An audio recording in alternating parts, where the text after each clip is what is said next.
Voilà, c'est parti. C'est lundi matin, lundi de Pâques, 7h. Il n'y a personne dans les rues, tout est vide. Je quitte mon appart de Lausanne en direction de l'aéroport. C'est mon 5e voyage à Madrid sur les 18 derniers mois. Et j'espère bien sûr que cette fois c'est la bonne. Nous allons vous raconter l'histoire de femmes qui ont décidé de contourner la loi suisse pour faire un enfant. C'est le cas de Tasha. Direction l'aéroport. Elle doit se rendre de toute urgence à Madrid pour l'implantation d'un embryon. C'est sa 4e tentative. Elle a accepté de se filmer pour nous. L'aéroport est plein des vacanciers qui partent en famille. C'est toujours un peu particulier de faire ce que les autres ne font pas, et tout ça.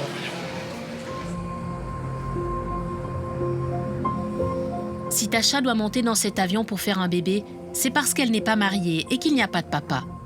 En tant que célibataire, elle n'a pas droit à un don de sperme en Suisse. Mais qu'importe, elle veut un enfant à tout prix. Et comme elle, de plus en plus de romandes célibataires font aujourd'hui ce choix.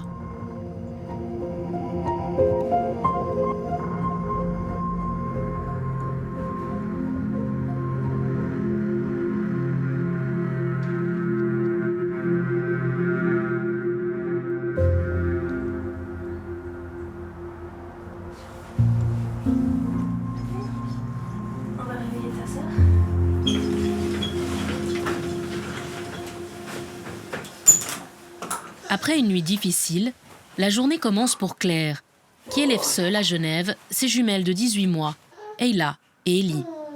J'ai eu une petite nuit. Ayla s'est réveillée plusieurs fois. Ouais, il y a des hélicoptères. Au début, le plus difficile, c'était quand les deux pleuraient.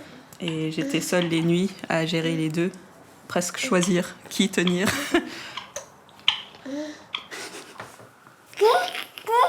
Il faut être organisé, je pense que ça aide beaucoup. Pour elle et pour moi. Suisseau-britannique, Claire a grandi dans une famille tout ce qu'il y a de plus traditionnel. Une bonne formation, un bon emploi, mais voyant approcher ses 40 ans, elle a fait un choix osé, dans une Suisse qui ne le permet pas. Faire une insémination, seule, à l'étranger, alors qu'elle est célibataire. Je suis en train d'habiller ta sœur. Depuis que j'étais toute petite, j'ai toujours voulu un enfant. Je disais que j'allais me marier à 19 ans et avoir un enfant. Mais la réalité, c'est que la vie n'est pas toujours ce qu'on rêve quand on est petit. 1, 2, 3, oui! Je me suis demandé pourquoi j'attends de faire ça avec quelqu'un. Pourquoi je mets cette pression sur quelqu'un d'autre, d'avoir une famille avec moi. J'ai passé 1 an en réflexion pour me poser les questions. Est-ce que je pourrais faire ça seule? Est-ce que c'est égoïste d'amener un enfant dans ce monde sans papa? Moi, j'adore mon papa. Est-ce que je veux enlever cette opportunité pour mon enfant? C'était pas facile. Tu vas mettre sur ta table? Elle a pris seule cette décision, que ses parents n'ont d'abord pas comprise. C'est seule aussi qu'elle s'est rendue au Danemark. Un parcours long et douloureux, parsemé d'échecs et de fausses couches. Elle n'est tombée enceinte qu'à la 7e tentative, autant de voyages à Copenhague. Bon appétit! Chaque essai qui n'a pas fonctionné, j'ai douté un petit peu. Est-ce que c'est pas pour moi? Peut-être je devrais faire quelque chose d'autre de ma vie, arrêter d'essayer d'avoir un enfant. J'ai poussé quand même à travers la difficulté. Elle sait qu'un jour, elle devra peut-être rendre des comptes à ses filles qui grandissent sans père. Tu veux pas? C'est vrai que peut-être elles vont être tristes. J'ai pas de papa, pourquoi j'ai pas de papa? Je m'y attends à ces questions. Et moi aussi, je suis triste pour elles.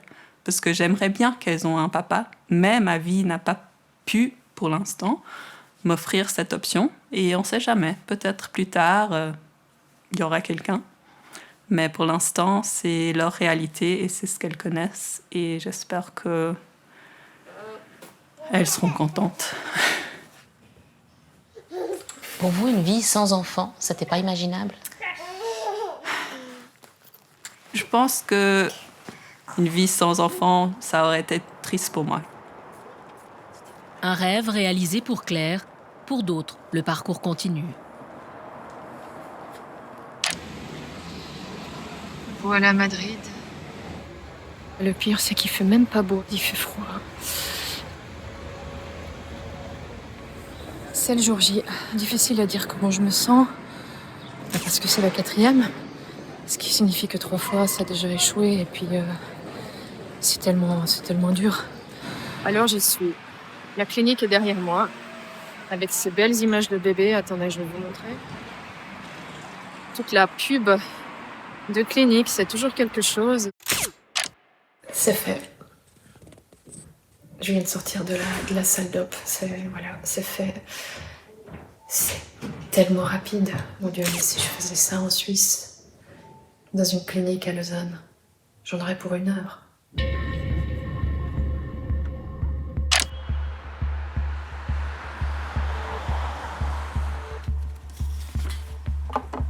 Nous voici à Lausanne. C'est là que se trouve le plus important centre de fertilité de Suisse et la plus grande banque de sperme romande. Des dons triés, analysés et conservés pour les couples infertiles romans. Alors là, on voit tous les spermatozoïdes. Vous voyez là que c'est les mobiles qui bougent là. Ceux-là, ils sont rapides. Celui qui est là, par exemple. Celui-là, il est sur place. Donc du coup, on dit qu'il est lent. Et puis là, tous ceux-là qui ne bougent pas et du coup, ils sont immobiles. Mais ce que beaucoup de gens ignorent, c'est que ces dons ne sont destinés qu'aux femmes mariées. C'est la loi qui l'exige. Et depuis l'introduction du mariage pour tous, ils sont aussi attribués aux lesbiennes mariées. Nicolas Vouillemot est un spécialiste de la fertilité. Ici, il ne reçoit pas les patientes comme Tasha. Mais pour lui, le débat sur l'ouverture du don de sperme aux femmes non mariées doit être relancé. Lorsque l'on voit des traitements faits à l'étranger, dans des conditions qui ne sont pas optimales, on regrette de ne pas pouvoir le faire là. Quand il faut répéter des traitements, c'est important d'être dans une équipe, dans un cocon qui puisse vous accompagner. C'est ça, si vous voulez, qui nous frustre. On est dans une situation difficile où on ne sait pas très bien comment accompagner ces patientes avec une loi d'un côté qui nous interdit, d'un autre côté la patiente qui va se rendre à l'étranger pour faire le traitement. C'est évidemment une situation qui est désagréable pour tout le monde. Jeudi matin, 8e jour après le transfert, il est 5h30 du matin. C'est le moment de faire un premier test. 3 minutes ont passé. Alors, mon Dieu, il y a une barre. Faut que je vérifie le code, le mode d'emploi. Nom de Dieu. Mais il y a 2 barres. Attendez. Non. Vous voyez pas. Il y a 2 barres sur le test. Putain, je tremble. J'ai un tout petit peu peur de me réjouir, là.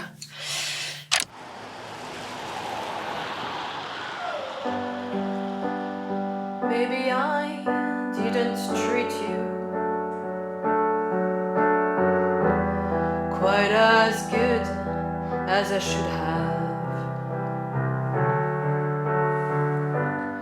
Maybe I didn't love you quite as often. Le test de grossesse n'avait pas menti. La 4e tentative a été la bonne. Nous retrouvons Tasha chez elle, enceinte de 7 mois. Elle nous explique pourquoi elle en est arrivée à ce choix. Je voyais que souvent je voulais faire marcher des relations parce que j'espérais faire ce projet de famille. Puis en fait, je me forçais, ça donnait rien. Et puis voilà, avec le temps qui passait, le fait que je retrouvais pas l'amour, je me suis de plus en plus dirigée vers cette décision-là.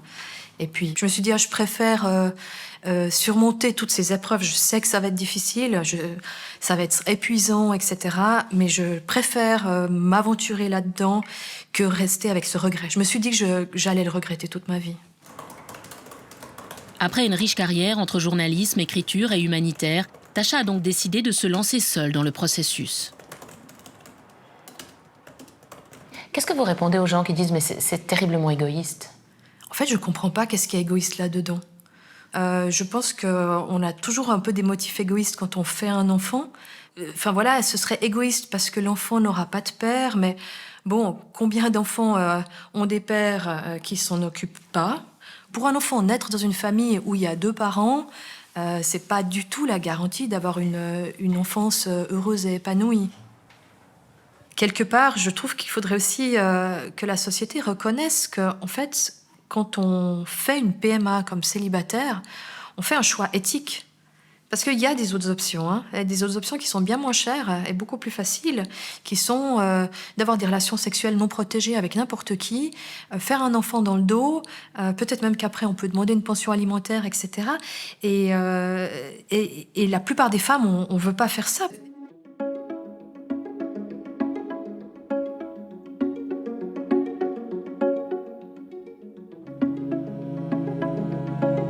En Europe, la Suisse n'est pas le seul pays à interdire le don de sperme aux femmes célibataires. Mais ceux qui ont modifié leurs lois sont de plus en plus nombreux, comme la France en 2021. Et certains pays profitent aujourd'hui de ces différences de législation en développant tout un marché autour de la fertilité.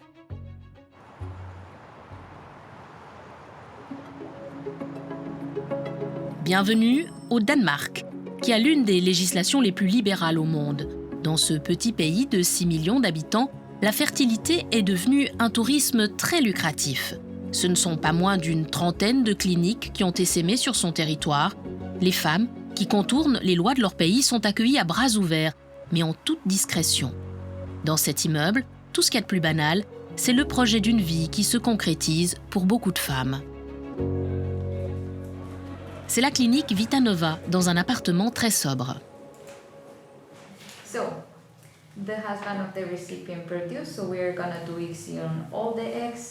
Nous assistons au colloque médical matinal. Peu de médecins danois autour de la table. Peu de patientes danoises aussi. Le 80% des femmes viennent de l'étranger. Et les célibataires sont de plus en plus nombreuses. Elles représentent le 40% de la patientèle. C'est justement ici que Claire est venue. Nous découvrons au milieu de tous les autres le faire-part de naissance de ses filles. La réceptionniste est italienne, autre pays où le don de sperme est interdit pour les femmes célibataires. Beaucoup d'entre elles viennent à cause de la législation en Italie, peu favorable aux femmes célibataires et aux couples homosexuels qui ne peuvent pas avoir de l'aide. Vous accueillez aussi des Suissesses ? Oui, j'ai vu aussi des femmes qui viennent de Suisse, de tous les cantons, oui. En 2023, 48 Suissesses sont venues ici. Elles étaient 60 en 2024. Et pour leur premier contact, les Romandes seront certainement tombées sur Malène, qui parle un français impeccable. Il y a beaucoup de doutes, bien sûr, parce que c'est un autre pays. On faut aller au Danemark, comment ça se passe. Mais ici, on a la possibilité d'avoir la consultation en Zoom. Pour ça, ils restent chez eux. Ils peuvent avoir les prises de sang chez leur médecin et seulement venir pour le traitement. Tous les prix sont clairement affichés sur le site. 500 francs pour une insémination, jusqu'à 4000 francs pour une fécondation in vitro. C'est bien moins cher qu'en Suisse. Mais Martine Witkowski, gynécologue, se défend de n'être qu'au service d'un tourisme lucratif. Bien sûr, nous sommes une institution privée, mais nous sommes également attachés à des aspects médicaux, à la législation et à l'éthique médicale. C'est ce qui compte en premier lieu. Nous ne pratiquons pas des traitements uniquement pour des raisons financières. Lorsque nous commençons des traitements de fertilité, nous examinons également les facteurs psychosociaux et économiques. Ils doivent être sûrs pour le futur bébé. Dans ce pays très décomplexé sur les questions de fertilité, la loi suisse paraît incompréhensible. Eh bien, pour moi, je dois dire, cela semble très démodé. Pourquoi ? Parce que le mariage n'est plus une institution dans la société comme elle l'était autrefois. Je veux dire, bien sûr, le mariage était utile à l'époque où les femmes ne pouvaient pas travailler et devaient dépendre d'un partenaire. Mais ce n'est plus le cas aujourd'hui. C'est pourquoi je ne peux pas vraiment le comprendre. Dans ce marché de la fertilité, le Danemark a un autre atout dans sa manche, et non des moindres, ses banques de sperme. Le pays en compte 7, dont les plus grandes au monde, comme ici, l'European Sperm Bank. Pour être éligibles, les donneurs doivent être domiciliés au Danemark. Tout est organisé pour faciliter leur venue et constituer un vaste catalogue de 1000 donneurs accessibles dans le monde entier. Ici, c'est la salle des dons. Nous avons une chaise et il y a un écran avec des divertissements pour adultes. Nous avons toutes sortes de pornos différents pour que chaque homme puisse trouver ce qui lui plaît.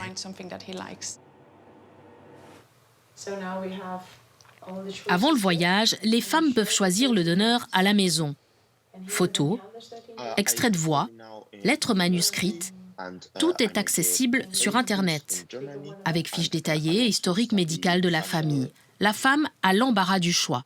Nous sommes bien loin de la pratique suisse où c'est le médecin qui sélectionne le donneur. La manager nous en fait la démonstration. Je veux trouver un donneur. Vous voulez un donneur. Vous avez des exigences? La taille? Grand. Grand, alors nous avançons là. Des yeux bleus. Des yeux bleus. Intelligent.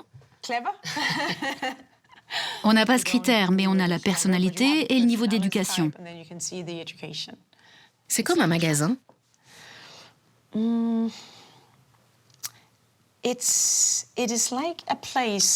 C'est comme un espace où vous décrivez la personne avec laquelle vous essayez d'avoir des enfants. Oui, comme une sorte de magasin. Mais ces profils de donneurs seront également des informations très très importantes pour les enfants. Lorsqu'ils grandiront, qu'ils se rendront compte qu'ils n'ont pas de père, ça leur donnera en quelque sorte le miroir qu'ils n'ont pas.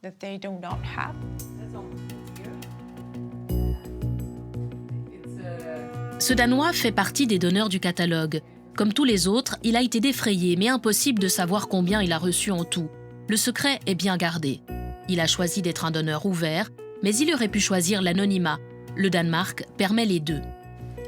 Peut-être que vous avez un enfant en Suisse? Peut-être, oui. J'ai peut-être des enfants dans plein d'endroits, mais ce n'est pas vraiment une préoccupation pour moi. Ce n'est pas comme si j'étais leur parent. Ce n'est pas ce à quoi je contribue. C'est simplement du matériel génétique de quelqu'un pour une personne qui en a besoin. Mais c'est votre matériel génétique, c'est important. Ça l'est? Pas pour moi. Ce sont juste des gènes et des nombres. Ce sont juste les pièces qui constituent un corps. Le caractère? Peut-être un peu. Mais je ne suis pas leurs parents. Ce sont les personnes qui ont élevé cet être humain qui sont ses parents. J'ai juste permis que cela se produise.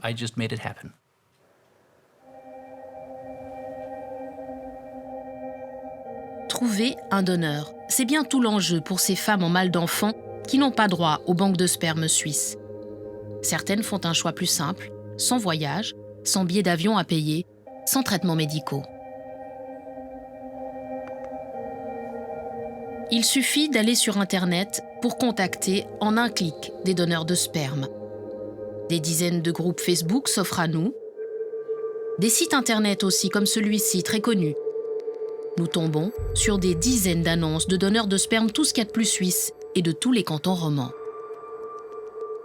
Vaud, j'ai 35 ans, je fais 1m82. Vaud, Lausanne, j'ai 2 enfants, 42 ans, je suis très sportive. Bulle, j'ai une très bonne hygiène de vie. Je suis un homme blanc, Genève, 1m87. Je suis un homme en bonne santé. Lausanne, je ne suis pas stérile. Jeune homme caucasien de 26 ans, brun, yeux marron, noisette, avec de longs cils très enviés. Nous les avons contactés. Un seul a répondu et accepté de nous rencontrer. Il est vaudois, père de 2 enfants, un excellent poste de travail. Il propose aussi la méthode naturelle, comprenez une relation sexuelle. Rien d'illégal dans ce cas-là, et une motivation plutôt surprenante. La première est égoïste, c'est-à-dire un instinct de reproduction. L'envie d'avoir beaucoup d'enfants, mais sans perdre de temps à s'en occuper. J'aurais transmis mes gènes. C'est important pour vous de transmettre vos gènes? Oui, c'est un instinct que j'ai, oui. C'est un peu étrange quand même quand vous dites que vous avez un instinct de reproduction. Ça fait presque un peu peur. Moi, je trouve pas. Je trouve que c'est normal. Nous sommes des animaux, finalement. Dans ce cas de figure, les risques sont nombreux. Tomber sur un serial donneur, contracter une maladie infectieuse ou pire, transmettre une maladie génétique à son enfant. Rien ne protège non plus la future mère d'une demande de reconnaissance en paternité. C'est pourquoi les femmes que nous avons rencontrées préfèrent la sécurité que leur offrent les cliniques à l'étranger.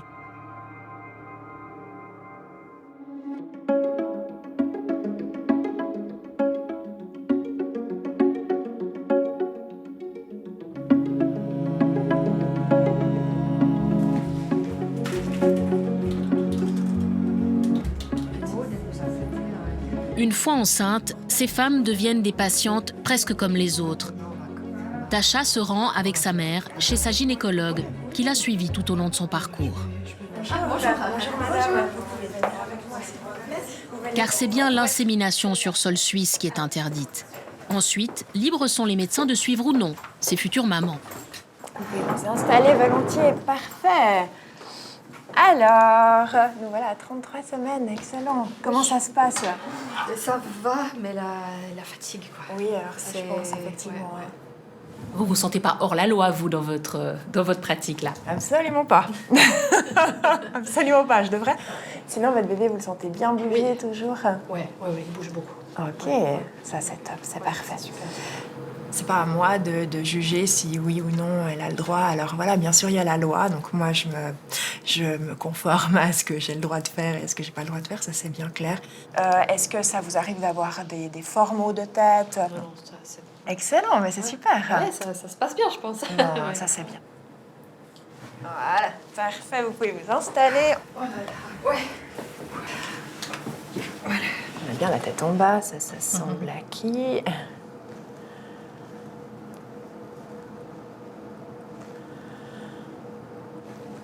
Il prend bien du poids, on a 2,2 kg, c'est parfait. Là, pour le terme, c'est très bien. Ouais. Donc son dos est à gauche. On voit le cœur là, qui bouge. Oui. Ouais. On peut l'écouter. Oh, c'est génial. Ok, on a un bon rythme, bien régulier.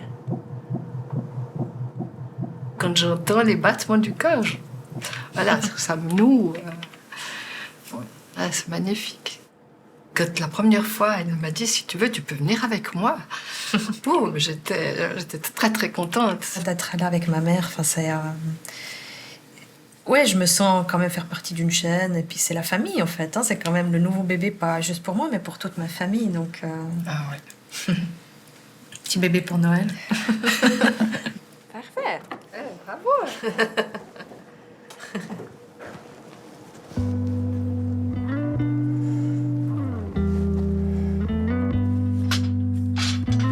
Allez, on va chercher les affaires comme ça. Ouais, allons-y. Enfin, allez-y, quoi. La date du terme approche pour Tasha. Bon, ça va être trop lourd.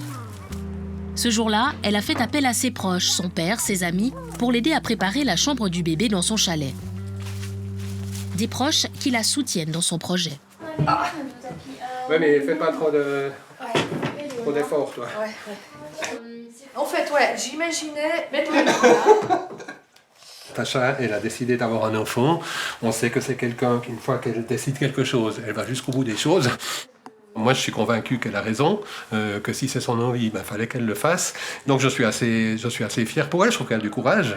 Et puis nous, on va assumer ça. On est une petite famille, mais on est assez soudés, donc on s'entraide et tout ça. Donc, je pense pas que j'ai pas d'inquiétude par rapport à ça. je sais aussi que je peux crier à l'aide. Je sais qui je vais appeler quand je suis vraiment à bout de nerfs, si j'en peux plus, j'ai besoin qu'on me décharge. Tu vas être épuisée, moi, c'est clair. C'est un peu l'inquiétude que j'ai. S'il devait arriver quelque chose à Tasha, vous y avez pensé? Bon, s'il devait arriver quelque chose à Tasha, nous, on sera là, ça c'est sûr. Maintenant, voilà, on a 70 ans, donc je sais pas si on devait... elle a une sœur aussi, qui a aussi un enfant et tout ça, donc sa sœur, le couple de sa sœur et tout ça pourrait reprendre, s'occuper de cet enfant si tout à coup il y arrivait quelque chose à Tasha. Moi, j'ai bazardé la majorité des trucs que j'avais, donc c'est vraiment des restes. Ouais. Marie est l'une de ses plus proches amies. Mère de 2 enfants, elle l'a tout de suite soutenue dans sa volonté de faire un bébé seul. Enfin, bon, ça passe vite quand C'est même. l'hiver prochain, quoi. Moi, j'ai pu faire des enfants sans que personne vienne redire quelque chose à ma manière de les fabriquer et puis de les élever. C'est cette inégalité-là qui me pose problème et qui me questionne. Oui, elle a voulu être mère, comme beaucoup de femmes, et puis elle aurait pu ne pas le vouloir, ça aurait été pareil aussi. Si elle avait dit, en fait, je veux pas d'enfant, probablement que les gens lui auraient dit, ah bon, mais t'es sûre, tu veux pas d'enfant, mais pourquoi tu veux pas d'enfant, de toute façon, bon. Jusqu'en 2014, un curateur était nommé sitôt que l'autorité de protection de l'enfant était informée de l'accouchement d'une mère célibataire. Aujourd'hui, cela ne se fait qu'en cas de situation inquiétante et les démarches de reconnaissance en paternité sont abandonnées lorsqu'il y a procréation médicalement assistée à l'étranger. Mais il est un droit qui est défendu avec vigueur, celui de l'enfant à connaître ses origines. La Suisse interdit les dons anonymes contrairement à l'Espagne. L'enfant de Tasha ne connaîtra jamais l'identité du donneur. Je pense que vous mettez le point là sur l'élément le plus important. L'accès aux origines est un droit absolu. Et on a suffisamment de données maintenant pour dire que le don de gamètes, que ce soit le don d'ovocytes ou don de sperme, effectué de manière anonyme, ne devrait pas l'être. Donc je pense que oui, une des raisons qui pourrait amener à changer la législation suisse serait un cadre législatif qui obligerait que le don d'ovocytes ou le don de sperme soit fait de manière non anonyme, ce qui est déjà le cas pour le don de sperme en Suisse actuellement depuis 2001. Moi, j'étais tellement seule au moment de faire ces choix. Et c'est aussi ça la grande difficulté. En étant une femme célibataire qui n'a pas le droit de faire ça en Suisse, j'étais seule face à Internet. Et donc, j'ai l'impression que j'aurais été bien mieux accompagnée si j'avais pu faire ça en Suisse et sensibiliser aussi à ça. Peut-être que j'ai fait une erreur et qu'un jour, je devrais demander pardon à mon enfant et je le ferai. Mais personne ne m'a aidée, en fait. Faut-il changer la loi pour ces nouvelles familles? C'est en tout cas la conviction de Tasha, son nouveau combat. Enceinte de 8 mois, elle se rend pour la 2e fois au Parlement fédéral. Elle sait que sa cause n'est pas du tout dans l'agenda politique, mais elle a rendez-vous avec un parlementaire qui a promis de l'aider. Bonjour. Bonjour. Tasha Rumler, enchantée. Enchantée. On va par là-bas? Oui, volontiers. Voilà, ma question, c'est est-ce qu'on arrive à trouver plusieurs parlementaires qui pourraient porter ça au-delà des enjeux partisans, parce que ça dépasse largement les lignes de parti. Bon, vous connaissez mon point de vue, moi je suis très libéral sur ces questions. Ouais. Bien sûr, vous pouvez compter sur moi. La question que je me pose, c'est le bon processus, parce qu'on a actuellement le processus du don d'ovocytes qui va modifier la même loi. Oui, la grande crainte, c'est si cette loi est modifiée dans ce sens, en oubliant les célibataires. Donc il faudrait pouvoir réagir. Ce qu'on pourrait faire, à part ça, je pourrais faire une interpellation au Conseil fédéral maintenant, pour lui demander s'il envisage d'intégrer dans le rapport à venir les célibataires. La loi aujourd'hui, elle repose sur le fait qu'il faut 2 parents pour élever un enfant. Ça a un sens quand même. S'il arrive quelque chose à un parent, l'autre peut prendre le relais. Vous savez, je ne crois pas que la loi explique comment on fait les enfants. C'est antérieur à l'adoption d'une loi, la manière dont on fait les enfants, dont on ne fait pas les enfants. Mais je suis avocat, je fais du droit de la famille. Je vois les services sociaux qui s'occupent d'enfants qui sont nés dans des familles mariées, qui, a priori, allaient très bien, qui ont demandé l'autorisation de personne pour avoir des enfants.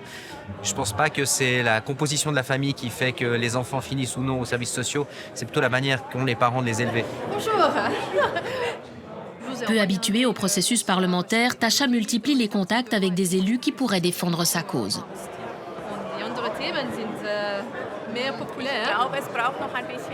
Mais je pense qu'on en saura plus en début d'année.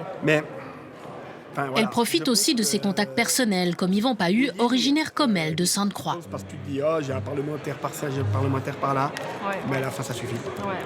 Bon, si on veut essayer de limiter un petit peu l'immigration, il faut aussi qu'on trouve des solutions pour avoir des forces vives dans notre pays. Et la promotion de la natalité est une piste. Donc vous allez y réfléchir? Je vais y réfléchir. Bonne session. Merci à toi, Tasha, merci. Une petite ouverture à l'UDC, mais il va être nettement plus difficile de convaincre les milieux qui défendent le modèle familial traditionnel, farouchement opposé à une ouverture pour les femmes célibataires. Normalement, il faut être 2 pour concevoir un enfant. La nature a voulu ça. On a pris des libertés avec la nature. Je suis même sûr que c'est une mauvaise idée. C'est pas aux législateurs de galoper devant toutes sortes de pratiques qui sont soit risquées, soit contraires à ce que je crois être l'intérêt d'un enfant à naître. La famille traditionnelle, que ça plaise ou non à certains, c'est le cadre le plus favorable pour avoir, et puis surtout ensuite pour élever des enfants. Je n'ai pas envie qu'on ouvre la boîte de Pandore. C'est-à-dire, si on accepte pour une mère célibataire, qu'est-ce qui se passe avec un homme? Donc il faut accepter la gestation pour autrui. Et puis là, on arrive dans une spirale qui, pour moi, est beaucoup trop dangereuse. Et il ne faut pas oublier le long terme.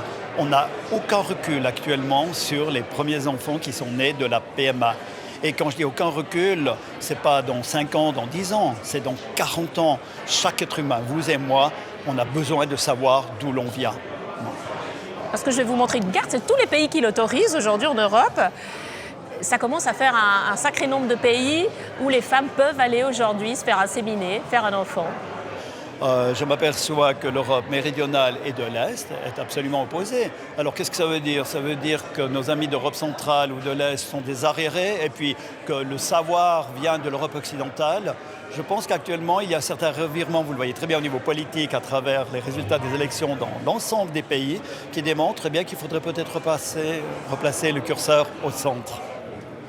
Depuis ce tournage, les choses ont évolué. Plus de 80 élus, de droite comme de gauche, ont signé une initiative parlementaire pour demander d'intégrer les femmes célibataires dans la loi, contrairement au Conseil fédéral qui veut maintenir l'interdiction.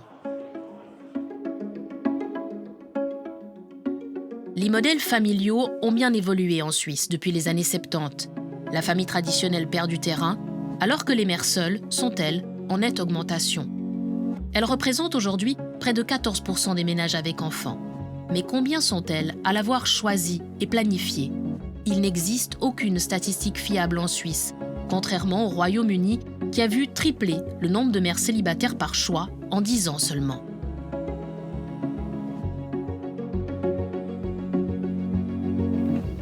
Vouloir un enfant, même quand on n'est pas en couple, cette évolution n'étonne pas vraiment le sociologue Eric Widmer, spécialiste de l'évolution de la famille en Suisse. On sait aujourd'hui, quand on se marie ou se met en couple, qu'il y a une forte probabilité pour que ça ne dure pas très longtemps. Donc la parentalité, de fait, est déjà découplée largement dans nos sociétés de la conjugalité. Une des options considérées par les sociologues de la famille pour les décennies à venir, c'est de penser que la parentalité, la relation parent-enfant va prendre beaucoup plus de place que la relation conjugale. On a cette caractéristique en Suisse d'avoir une pluralité de modèles familiaux qui coexistent et qui, de mon point de vue en tout cas, continueront à coexister dans l'avenir. Le fait, en d'autres termes, qu'on voit dans les années à venir une augmentation possible de femmes qui font des enfants toutes seules ou de couples de même sexe, ne signifie pas du tout que les modèles plus traditionnels vont disparaître. Et alors, t'as mangé combien de fois du gâteau? 3 fois? Et dans les nouveaux modèles familiaux, voici celui de la famille Hakim. Et il y a un cache-cou ou une écharpe. D'accord. Et des petits gants s'il jamais là. Le quotidien de Marie-Hélène et Fouad a été bouleversé par le choix de leur fille de faire un enfant toute seule. Aujourd'hui, leur petit-fils Luca et sa mère vivent avec eux. Tu arrives à ouvrir? Comme toutes les semaines, Marie-Hélène l'emmène à la piscine. Et voilà. Une grand-mère en pleine forme à 75 ans, heureuse de pouvoir soutenir sa fille qui travaille à 100%. Ah, c'est pas trop fatigant quand même de l'amener à la piscine comme ça? C'est rigolo, oui. Vous avez retrouvé de l'énergie? Ben oui, il faut que je la puise. Je la trouve toujours. Ça sera difficile pour m'épuiser.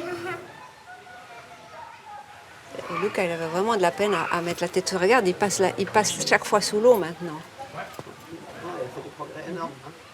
J'ai vu le temps passer pour elle, qui a beaucoup voyagé, qui a beaucoup étudié. Et le temps passait. Bien sûr, j'étais au courant que ce genre de choses se faisait. J'ai pas été étonnée, non, parce que je savais qu'elle avait envie de faire une famille. Et voici leur fille Zena, qui vient de rentrer du travail. Comme chaque soir, c'est bientôt l'heure du repas en famille, à 4. Zena a conçu en toute légalité son fils aux États-Unis où elle habitait. Le Covid a tout changé. Enceinte, elle décide de revenir en Suisse et de s'installer chez ses parents pour donner un cadre familial à son fils. Comment c'était de revenir chez ses parents? Pas très facile. De se retrouver après 20 ans à l'étranger, dans un cadre qui était celui de mon enfance, dans une ville qui est celle qui m'a vu grandir, et quitter le pays dans lequel j'avais vécu et où lequel je m'étais investie comme adulte, ça a fait que c'était un retour très dur même. Je savais que je pouvais compter sur vous. Je me suis dit que les premières années d'une vie, surtout quand on n'a pas la présence d'un papa, je me suis vraiment dit que pour lui, de grandir comme ça, entouré de valeurs dont je partage la plupart, c'était très important. Minou Narval, on arrive. Papa, tu viens? On va manger. Allez, Lucas. Viens t'asseoir, papa. Sur Noël. La télé? Et pour l'éducation, alors, c'est qui est en charge de l'éducation de Luca? Non, alors l'éducation, je pense que c'est moi quand même. Ma mère est plutôt mamie gâteau quand même. Quand il est fatigué, elle dit « Oh, il a besoin d'aller à l'école. Oh, le cours de natation, on laisse tomber. » Moi, je suis plus stricte. Par contre, j'ai un enfant qui mange rien, il faut savoir. Lucas, tu manges un peu. Mais là, elle est particulièrement fatiguée. Pour votre génération, aller choisir un géniteur dans une banque de sperme, ça vous a pas un peu heurté? Peut-être toi plus que moi. Écoutez, moi, en tous les cas, je n'étais pas très convaincu au départ. Bien entendu, parce que ce n'est pas du tout dans ma mentalité.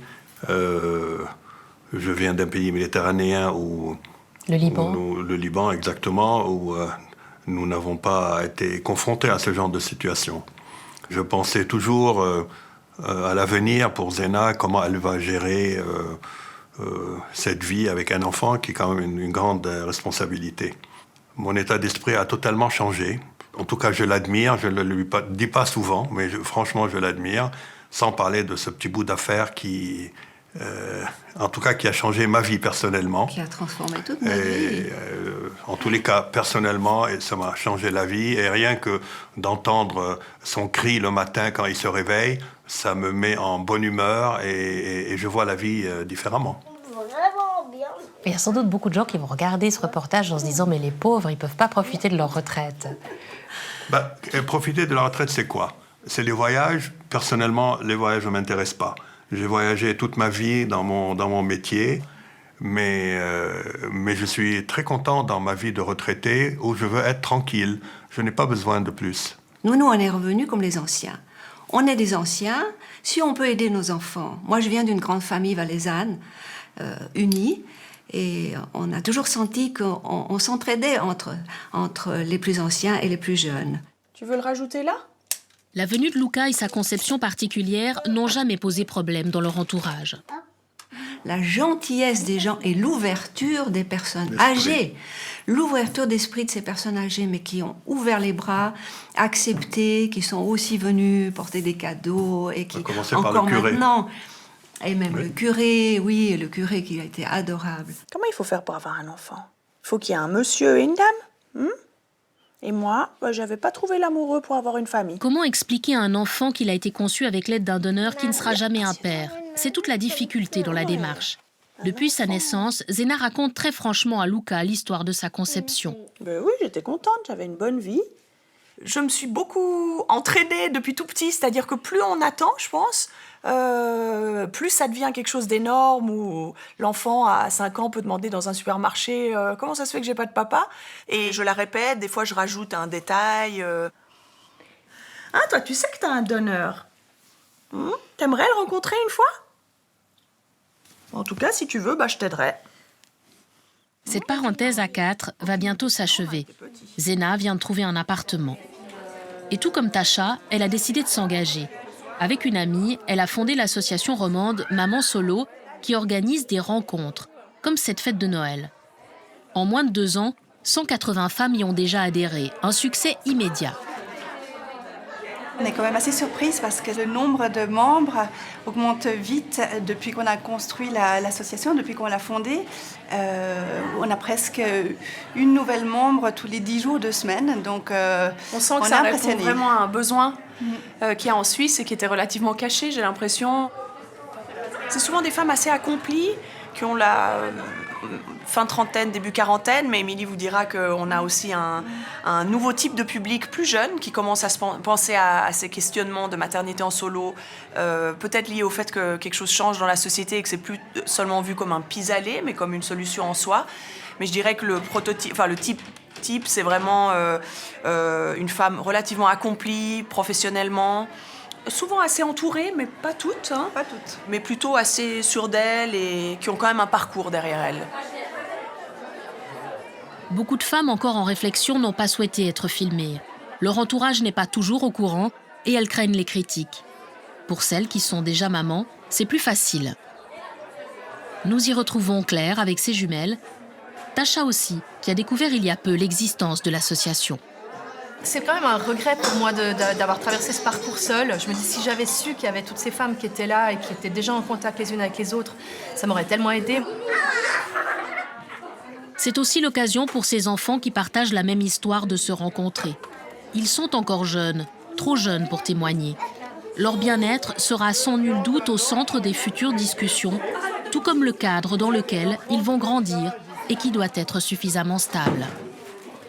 Est-ce que c'est un projet pour tout le monde ? C'est une grande question et c'est difficile pour nous de répondre parce que c'est vrai que pour être une maman seule qui fait grandir, qui accompagne son enfant mais qui a aussi toutes les charges et les responsabilités, il faut quand même pouvoir être bien dans ses baskets. L'idée, c'est vraiment pour nous de leur dire, mais plus on pourra peut-être travailler sur nos casseroles passées, plus on pourra réfléchir et être accompagné par un thérapeute, peut-être en tout cas dans les mois, dans les années qui précèdent la maternité, je pense que c'est un avantage. Tasha, elle, va bientôt être confrontée à la réalité de la maternité.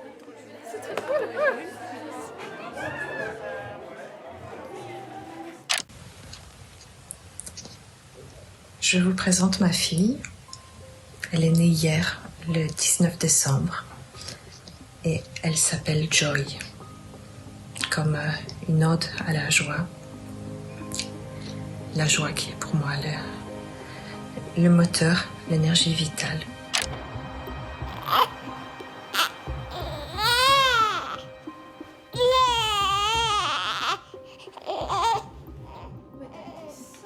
Tasha est de retour chez elle avec sa fille. Elle commence à trouver ses marques dans cette nouvelle vie. Nous la retrouvons très émue. On a vu que c'était un long combat pour vous. Qu'est-ce que vous ressentez aujourd'hui quand vous la regardez ? Pardon. Moi, j'ai l'impression d'avoir été exaucée, en fait. C'est vrai que prendre la décision, c'était pas facile, parce qu'on a des doutes quand même, hein, on n'est pas sûr. Et puis, on se pose des questions, etc. Puis une fois qu'elle était là, je me suis dit, c'était vraiment la meilleure décision. Il fallait le faire, c'est clair. Et quand vous avez dû remplir les documents pour l'état civil, qu'est-ce que vous avez mis ? Justement, il n'y avait pas de père, donc ça, j'ai laissé vide. Et puis, c'est pas un problème. Hein. De toute façon, je ne suis pas la première qui le voit comme ça. Et puis, ils ont fait un rapport, en fait, à la maternité, qui a été envoyé au pédiatre de Joy et puis à ma sage-femme. Et j'ai lu ce rapport. Et en fait, le rapport commence par, justement, la description de ma situation personnelle. Et puis, il y a cette remarque, la deuxième remarque, c'est soutien familial plus. Et donc, je vois qu'ils ont effectivement observé quelle était ma situation. Et ils ont vu que j'étais très entourée. Et donc, il n'y a pas eu d'inquiétude de leur part. À aucun moment, on m'a posé des questions pour dire « Est-ce que vraiment vous allez vous en sortir ?» Pas du tout. Aujourd'hui, vous avez votre petite fille dans les bras. Est-ce que c'est toujours aussi important de faire en sorte que ce soit légal en Suisse ? Oui, je vais continuer ce combat-là. Je le fais aussi pour elle, pour que les enfants suivants, ils n'aient pas à grandir comme elle, avec la conscience que la Suisse ne voulait pas qu'elle naisse. Je trouve que, en fait, c'est vraiment une violence politique pour elle. Quand on dit toujours c'est horrible, elle va grandir sans père. Non, moi je pense que ce qui est horrible, c'est qu'elle va grandir dans un pays qui refusait qu'elle vienne au monde. Qu'est-ce que vous dites à la Tasha qui partait un week-end de Pâques toute seule prendre l'avion pour Madrid ? Je lui dis qu'elle a bien fait de tenir bon. Ça valait la peine, mais c'était dur.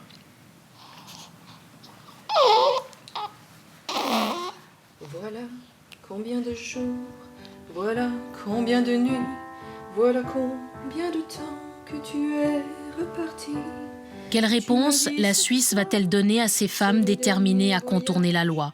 Pour nos cœurs essoufflés, c'est le dernier. À ces enfants qui sont là aujourd'hui dans notre société.